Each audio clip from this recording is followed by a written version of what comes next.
Between Australia and New Zealand, there's revenge, pride, history, and something deeper.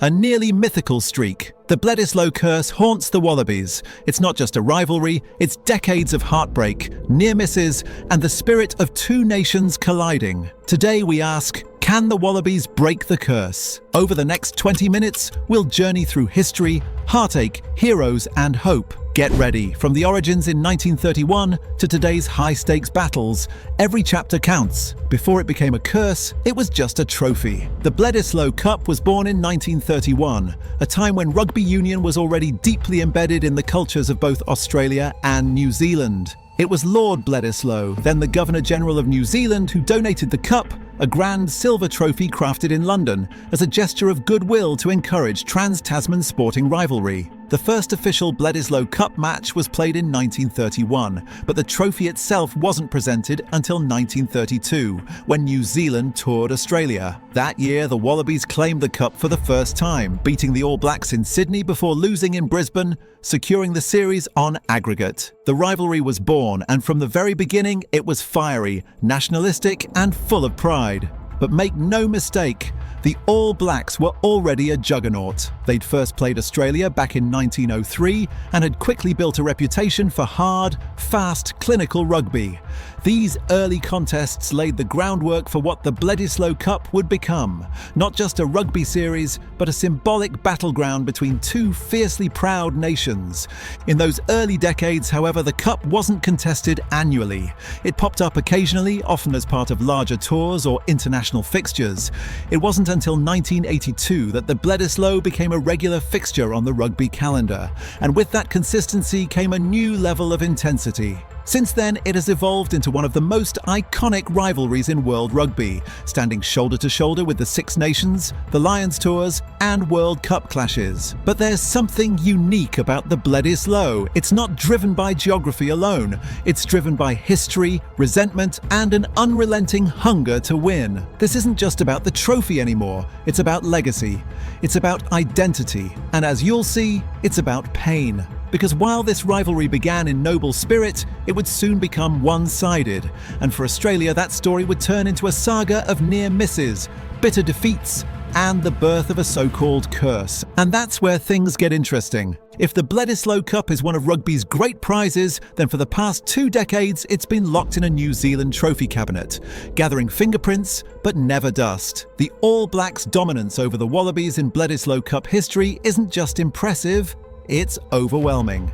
As of the end of the 2024 series, New Zealand has won the Bledisloe Cup 52 times, compared to Australia's 12. And since 2003, they haven't let it go. That's 22 consecutive years of holding the cup, a streak longer than many of today's players have been alive. The raw numbers tell a brutal story. Out of 170 Bledisloe Cup tests played since 1903, the All Blacks have won 117, while Australia has managed 47, with 6 draws in between.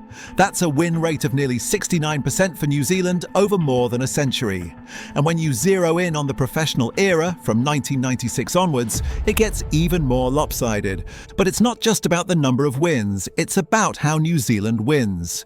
The All Blacks have made a habit of pulling away late in matches, punishing even the slightest Wallaby error. They've mastered the mental game, remaining composed under pressure, while Australia often flirts with inconsistency.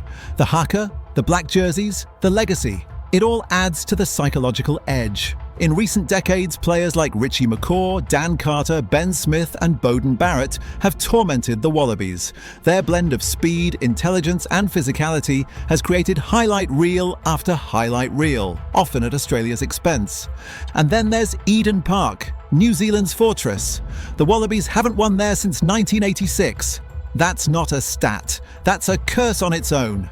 All of this has turned the Bledisloe from a rivalry into a one-sided saga.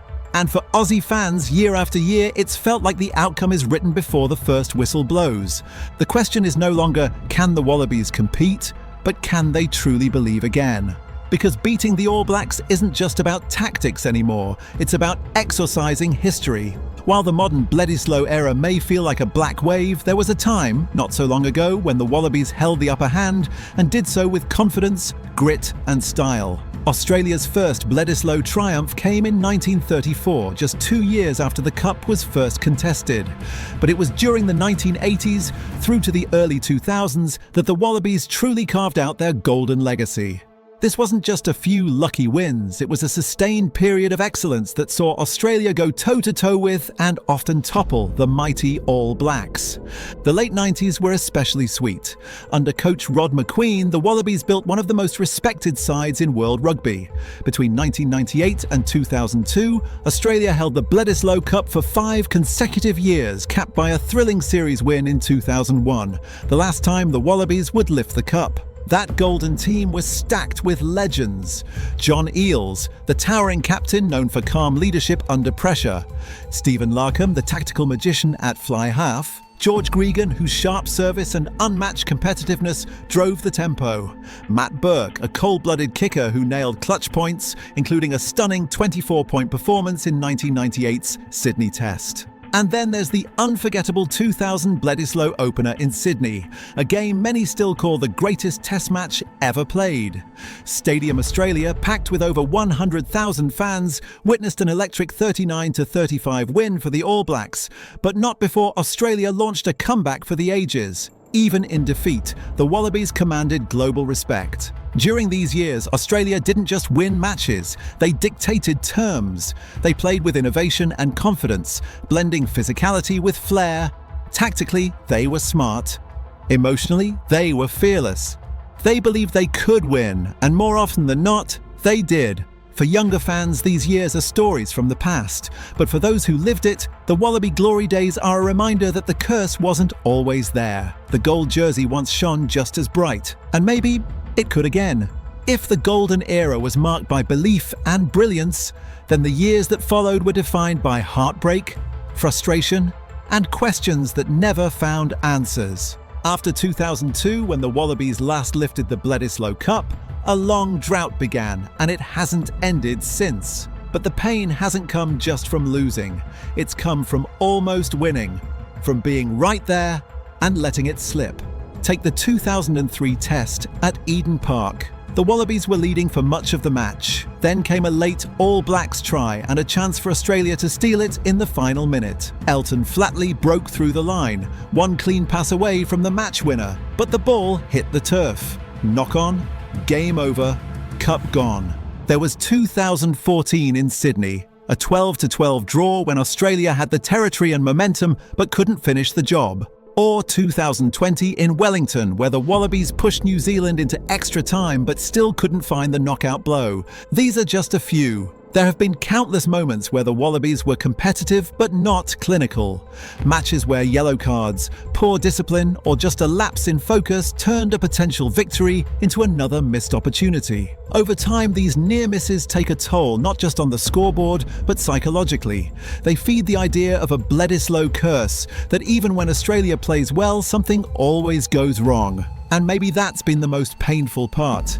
Not that the Wallabies were outclassed, but that they were close. So often. So painfully close.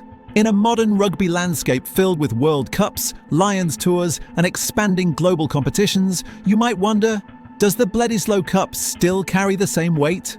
The answer is absolutely yes. And maybe now more than ever. The Bledisloe isn't just a piece of silverware, it's a symbol of national pride, sporting identity, and deeply personal history for players and fans alike. For New Zealand, winning the Cup has become expected, part of their rugby DNA. But for Australia, it represents unfinished business, a chance to restore belief, a reminder of what once was, and what could be again. Each year, the Bledisloe offers a benchmark. It tests whether the Wallabies can match up to the most consistent rugby powerhouse in history. And for the All Blacks, it's about holding on to dominance, showing they're still the gold standard. But more than that, it's about legacy. Some of the greatest moments in Southern Hemisphere rugby have unfolded under the Bledisloe banner, from John Eales' ice-cold kicks, to George Gregan's iconic tackle on Jeff Wilson, to last-minute match winners that still replay in fans' minds decades later. Even in eras when one team dominates, the emotional stakes remain high. Fans don't just watch for results, they watch for moments. Moments that live forever. Moments that connect generations. For players, winning the Bledisloe is often the highlight of their careers. It's not just a test series, it's a statement. It tells the world you stood up to the haka, faced the fiercest team in the game, and won. In many ways, the Bledisloe Cup is a time capsule, preserving the best and worst of rugby's most gripping rivalry. And until the Wallabies break the streak, every year becomes another chapter in the same burning question. Can they finally do it? If there's one venue that symbolises Australia's Bledisloe heartache more than any other, it's Eden Park. Located in the heart of Auckland, it's New Zealand rugby's spiritual home, a modern-day coliseum where the All Blacks rarely lose. And for the Wallabies, it's become the ultimate house of horrors. The last time Australia beat New Zealand at Eden Park was in 1986. That's not a typo, that's nearly 4 decades of disappointment, including crushing defeats, narrow losses, and games where hope turned into heartbreak in the blink of an eye. Since that win, the Wallabies have played the All Blacks at Eden Park over 20 times and lost every single one. Why does it matter so much? Because the Bledisloe Cup is almost always decided there. Even in 3-match series, if Australia drops the first test at home, Eden Park becomes the do-or-die battleground. But beating the All Blacks there is like climbing Everest in bare feet. The crowd, the history, the pressure, it all compounds. Players talk about the aura of Eden Park. It's not just about the All Blacks being good, it's about them being almost unbeatable when they're wearing black in Auckland. And the Wallabies? They've sometimes played like they're already beaten the moment they run out. Until Australia can break the Eden Park curse, the Bledisloe will always remain just out of reach. It's more than a stadium now. It's a symbol, one that must be conquered if the Wallabies are ever going to reclaim what's theirs. For over 2 decades, Australian fans have watched the Bledisloe Cup slip further out of reach. Coaches have come and gone. Generations of players have battled valiantly. But one question continues to echo louder with each passing year. Can the Wallabies finally break the curse? Despite the drought, there are signs that change is coming. Not overnight, but in small, promising steps. Rugby in Australia has been in a state of reflection. After underwhelming World Cup performances and falling public interest, the national team has started to reimagine its identity. It's no longer just about matching New Zealand physically, it's about rediscovering the Australian way of playing. Clever, daring, instinctive. The next generation of Wallabies is being built with that vision in mind.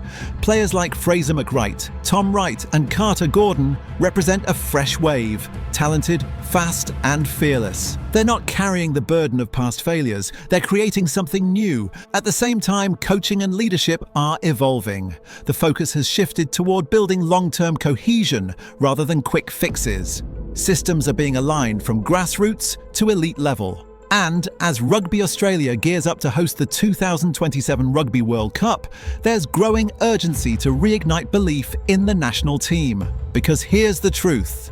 The All Blacks will always be formidable. Eden Park will always be daunting. But the Wallabies don't need to be perfect. They just need to be bold, clinical, united. One win could change everything. Break the streak, break the fear, break the curse. And when that day comes, because it will come, it won't just be a win for the team. It'll be a win for every fan who never stopped believing. A moment that redefines the rivalry. And finally, the start of a new era. So there it is, the story of the Bledisloe Cup, built on history, heartbreak, and hope. From Lord Bledisloe's gesture in 1931, through eras of dominance and heartbreak, to a Wallabies reshape that whispers potential change. So tell me, do you believe Australia can finally win the Cup? Drop your thoughts below. If this journey resonated, hit like, subscribe and ring the bell so we can tackle more rugby sagas, from championships to scrums to stories untold. Until next week, thanks for watching Rugby Decoded. Play on.